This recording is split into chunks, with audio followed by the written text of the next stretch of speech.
लग्न होऊन अवघे 6 महिने झाले होते. पतीचा वाढदिवस साजरा करण्यासाठी दोघं मसुरीच्या निसर्गरम्य वातावरणात गेले.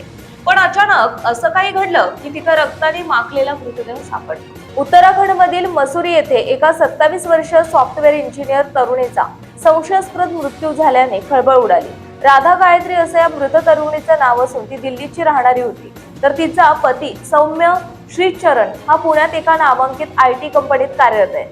8 नोव्हेंबर 2025 रोजीच या दोघांचा विवाह विशाखापट्टणम येथे मोठ्या थाटामाटात झाला होता. 15 जूनला पती सौम्याचा वाढदिवस होता. तो साजरा करण्यासाठी हे जोडपं 13 जूनला ऋषिकेशला आलं आणि 14 जूनच्या रात्री मसुरीतील एका होमस्टे मध्ये चेक इन झालं.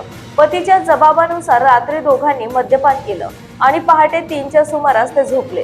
पण सकाळी जेव्हा पतीला जाग आली तेव्हा राधा बेशुद्ध अवस्थेत होती. तिच्या नाकातून रक्त येत होतं. पतीने आरडाओरडा केल्यानंतर हॉटेल स्टाफने पोलिसांना बोलावलं. घटनास्थळी बेडशीटवर रक्ताचे डाग आणि दारूच्या 2 रिकाम्या बाटल्या आढळल्याने पोलिसांचा संशय बळावला. फॉरेन्सिक टीमने घटनास्थळावरून सर्व पुरावे जप्त केले.